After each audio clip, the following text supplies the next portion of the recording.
Friends and welcome back to my YouTube channel. आज इस video में will talk about immuno techniques. ये ना सिर्फ मेथड्स इन बायोलॉजी का इम्पोर्टेंट पार्ट है बट ऑल्सो इम्यूनोलॉजी का बहुत इंपॉर्टेंट पार्ट है ये। सबसे पहले हाइब्रिडोमा। हाइब्रिडोमा एक ऐसी टेक्निक है जिससे आप मोनोक्लोनल एंटीबॉडीज जनरेट कर सकते हो।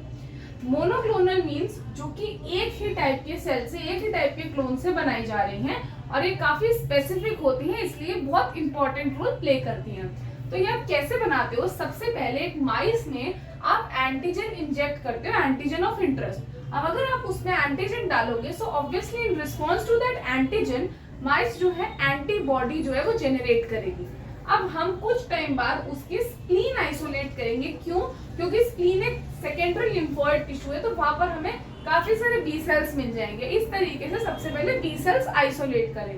देन हमने आइसोलेट करे myeloma sales, that is cancerous cells. और अब हम इनको फ्यूज करवाते हैं इन अ पेग मीडिया। पेग क्या होता है? पॉलीइथाइलिन ग्लाइकोल, जो कि क्या करेगा? दोनों सेल्स की फ्यूजन में हेल्प करेगा। फ्यूजन हो जाने के बाद अब हम उसको ट्रांसफर करेंगे on a HAT media. HAT is hypoxanthine aminopterin thymidine media. अब आप देख सकते हो कि बी सेल्स हैं, ये हाइब्रिडोमा सेल्स है और ये माइलोमा सेल्स है। पर हम क्या देखेंगे इवेंचुअली कि ना तो बी सेल्स ग्रो कर पाएंगे ना तो माइलोमा सेल्स ग्रो कर पाएंगे। जो सिर्फ ग्रो कर पाएंगे वो होंगे हाइब्रिडोमा सेल्स। ऐसा क्यों? बी सेल्स इसलिए ग्रो नहीं कर पाएंगे क्योंकि दे आर मॉर्टल, उनकी एक लिमिटेड लाइफ है। जैसे वो उस लाइफ को कंप्लीट कर लेंगे वो आगे ग्रो नहीं कर पाएंगे। माइलोमा सेल्स क्यों मर जाएंगे? क्योंकि उनके पास HGPRT एंजाइम नहीं है and this enzyme is very important for salvage pathway of nucleotide synthesis. अब जब न्यूक्लिक एसिड ही सिंथेसाइज नहीं हो पा रहा है उसमें सैल्वेज पाथवे से, तो आप ये सोच सकते हो कि कोई बात नहीं, at least there is a de novo pathway. पर ऐसा नहीं है क्योंकि हैट में जो ए है दैट इज अमाइनोप्टेरिन, वो ब्लॉक करता है डी नोवो। अब आप देख सकते हो माइलोमा में ना तो सैल्वेज पाथवे फंक्शनल है ना डी नोवो, तो वो न्यूक्लियोटाइड्स बना ही नहीं पाता है। इस वजह से जो ये है आपके माइलोमा सेल्स वो ग्रो नहीं कर पाते हैं। वाइल जो हाइब्रिडोमा सेल्स हैं उनके पास दोनों चीजें हैं, दैट इज इमॉर्टल भी है, large scale production of antibody भी है और न्यूक्लियोटाइड्स भी बनते रहेंगे। So only these will survive. इस तरीके से आप सिंथेसिस करोगे। Now second point, second is ELISA. ELISA क्या होता है? Enzyme linked immunosorbent acid. ये चार तरीके का हो सकता है, डायरेक्ट, इनडायरेक्ट, सैंडविच या कॉम्पिटिटिव। डायरेक्ट में क्या होता है? अगर आपको कोई एंटीजन डिटेक्ट करना है आप उसके अगेंस्ट एक प्राइमरी एंटीबॉडी जो है वो डालोगे विच इज एंजाइम लिंक्ड। अगर ये एक दूसरे के लिए स्पेसिफिक है तो जब हम अब सबस्ट्रेट डालेंगे तो वो जो एंजाइम है वो उस सबस्ट्रेट को एक क्रोमोजेनिक यानी कलर्ड प्रोडक्ट में कन्वर्ट कर देगा, जिससे हमें पता चलेगा कि हाँ हमारा एंटीजन ऑफ इंटरेस्ट है। इनडायरेक्ट में क्या होता है कि एंटीजन से बाइंड करेगी एक प्राइमरी एंटीबॉडी, देन प्राइमरी से बाइंड करेगी एक सेकेंडरी एंटीबॉडी जो कि एंजाइम लिंक्ड होगी।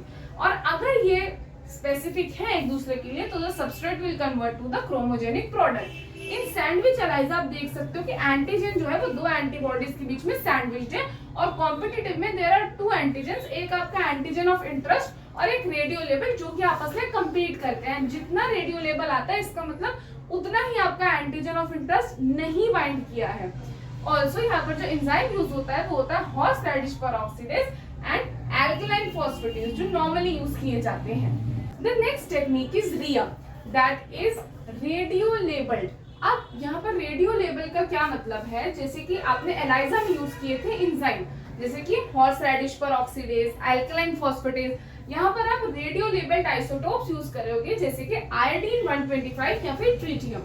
Talking about ELISpot, ELISpot में क्या होता है कि ये साइटोकाइन के डिटेक्शन के लिए होता है। जब भी हमारी बॉडी में कोई इम्यूनोलॉजिकल रिएक्शन होगा तो साइटोकाइन प्रोडक्शन होगा, जैसे कि इंटरल्यूकिन्स, कीमोकाइंस, ये सब सीक्रेट होंगे। तो उसको अगर आपको डिटेक्ट करना है तो आपको स्पॉट्स की फॉर्म में नजर आएगा in the technique ELISpot. Immunoprecipitation, now you should know कि जब एंटीजन और एंटीबॉडी आपस में रिएक्ट करते हैं they will form a complex which will be insoluble और हमें वो प्रेसिपिटेट की तरह नजर आएगा। लेकिन जब आप एकदम रिएक्शन करवाते हो तो शुरू में there is an antibody excess, ठीक है, तो अभी यहाँ पर हमें उतना रिएक्शन नहीं मिलेगा। फिर धीरे धीरे हम एंटीजन ऐड करते हैं एंड इनके बीच में रिएक्शन होता है। देन द रीजन जहां पर मैक्सिमम प्रेसिपिटेशन आपको दिखेगी, जहां पे मैक्सिमम कॉम्प्लेक्स बनेगा एंटीबॉडी एंटीजन का, उसको बोलते हैं zone of equivalence. And at the end अब जो है एंटीजन एक्सेस रहेगा because the antibody has been utilised. तो आपको यही याद रखना है कि वो मैक्सिमम जोन कौन सा है जहां पर प्रेसिपिटेशन देखने को मिलेगी, that is zone of equivalence. Next is immunodiffusion. Immunodiffusion दो तरीके की हो सकती है, रेडियल या ऑस्टिक्लोनिक। रेडियल को मेसिनी मेथड भी बोलते हैं। इसमें जब एंटीबॉडी और एंटीजन रिएक्ट करते हैं तो there is a formation of precipitate rings. तो आप उसके डायमीटर से देख सकते हो कि कितना इंटरेक्शन हुआ है। Ouchterlony which is also called as a double diffusion. यहाँ पर क्या होता है, जब एंटीजन और एंटीबॉडी एक दूसरे की तरफ डिफ्यूज करते हैं तो अगर आपको इस तरीके की प्रेसिपिटेट लाइन मिलती है, that means they are identical, उसमें कुछ कॉमन चीजें हैं। This denotes partial identity and this denotes non identity. अब हम बात करेंगे अबाउट एग्लूटिनेशन।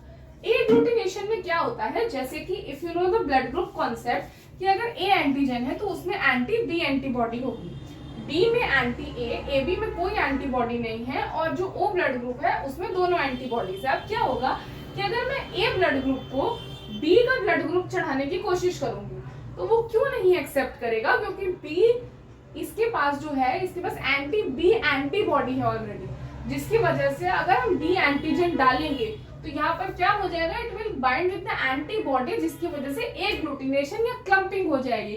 इसलिए हम हर ब्लड ग्रुप किसी और को नहीं चढ़ा सकते। देयर आर सर्टेन ग्रुप जो कि डोनेट कर सकते हैं या रिसीव कर सकते हैं, अदरवाइज क्लम्पिंग हो जाएगी।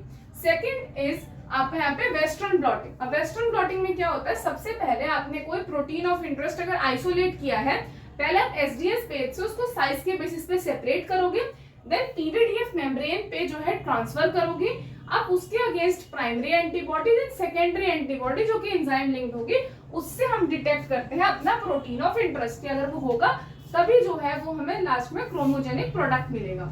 इम्यूनोफ्लोरेसेंस, ये भी आपको अगर कोई प्रोटीन डिटेक्ट करना है तभी यूज करते हो, या तो डायरेक्ट या इनडायरेक्ट। डायरेक्ट में क्या करते हो, जो भी आपका एंटीजन है उसके अगेंस्ट आप प्राइमरी एंटीबॉडी डालोगे। बस फर्क ये है कि यहाँ पर जो एंटीबॉडी है वो एंजाइम नहीं, जबकि फ्लोरोफोर लिंक्ड होती है, जैसे कि रोडामीन हो सकता है। ऐसे इनडायरेक्ट में there will be secondary antibody, मतलब पहले प्राइमरी देन सेकेंडरी, और सेकेंडरी फ्लोरोसेंस से लिंक्ड होगी।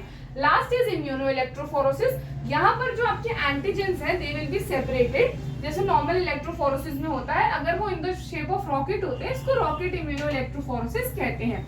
So I hope you do like this video. Please do subscribe to our channel for more such videos and join our Telegram group for life science updates. Also अगर आपको life science से related कुछ notes या किसी topic पे videos चाहिए, do comment और आप मेरे साथ join हो सकते हैं in the Telegram group. Also मेरी details description box में already given है. So thank you very much.